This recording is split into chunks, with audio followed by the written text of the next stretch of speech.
एक बूढ़े से शख्स ने सारी दुनिया को ये बता दिया, अपनी शहादत दे करके भी मुल्क बचाया जाता है।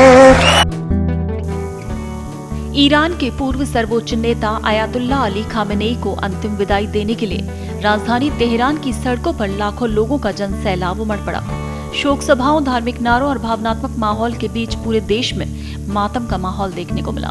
इसी बीच कांग्रेस सांसद इमरान प्रतापगढ़ी द्वारा खामेनेई को श्रद्धांजलि देते हुए साझा की गई एक कविता सोशल मीडिया पर तेजी से वायरल हो रही है और उनकी पोस्ट पर हजारों लोगों ने प्रतिक्रिया देते हुए श्रद्धांजलि और राजनीतिक टिप्पणियां भी की। सुनिए इमरान प्रतापगढ़ी की ये शायरी। कि सब कुछ न्योछावर करके भी फर्ज निभाया जाता है, इस दुनिया से वापस जाने को ही आया जाता है, इस दुनिया से वापस जाने को ही आया जाता है। और अगले जो दो मिसरे हैं, दुनिया का एक मंजर आपकी आंखों के सामने तैरेगा तो ये पूरा ऑडिटोरियम मुझे बताएगा कि आपने वहां तक पहुंच के दिखा दिया है कि सब कुछ न्योछावर करके ही फर्ज निभाया जाता है, इस दुनिया से वापस जाने को ही आया जाता है।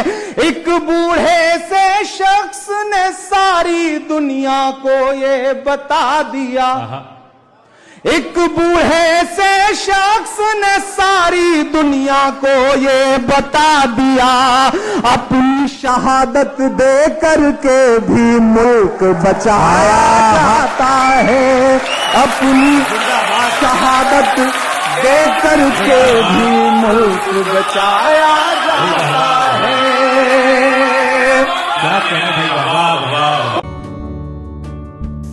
तेहरान का मशहूर एंगलैब यानी क्रांति चौक अंतिम विदाई का सबसे बड़ा केंद्र बना हुआ है। इस चौक पर मौजूद विशाल प्रतिरोध की मुट्ठी स्मारक पूरे आयोजन का प्रमुख प्रतीक बना रहा। यहाँ लगातार हमें उठना होगा और अमेरिका इजराइल विरोधी नारे गूंजते रहे। लोगों के हाथों में लाल झंडे और पोस्टर दिखाई दिए, जिनमें अमेरिकी राष्ट्रपति डोनाल्ड ट्रंप को भी निशाना बनाया गया। आयतुल्लाह खामेनेई और उनके परिवार के 4 सदस्यों की पार्थिव शरीर को ईरान के राष्ट्रीय ध्वज में लपेटकर विशेष रूप से सजाए गए ट्रक पर रखा गया। ट्रक की सजावट किसी इमाम के रोजे की जाली की तर्ज पर की गई थी। पूरा काफिला तेहरान की सड़कों से होते हुए मेहराबाद अंतर्राष्ट्रीय हवाई अड्डे की ओर रवाना हुआ।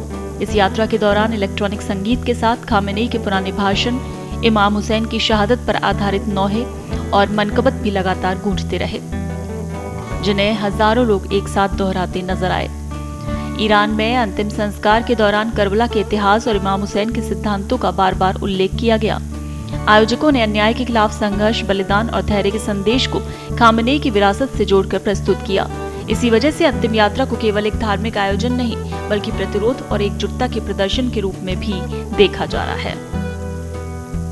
निर्धारित कार्यक्रम के अनुसार 7 जुलाई को कुंभ में आम जनता के लिए अंतिम यात्रा निकाली जाएगी। इसके बाद ताबूतों को नजफ और करबला ले जाया जाएगा, जहां हजरत अली और इमाम हुसैन के रोजों पर श्रद्धांजलि अर्पित की जाएगी। और 9 जुलाई को ईरान के उत्तर पूर्वी शहर मशहद में आयतुल्लाह अली खामेनेई को सुपुर्दे खाक किया जाएगा। देश दुनिया की ताजा खबरें और वीडियोस के लिए अभी डाउनलोड करें पत्रिका ऐप।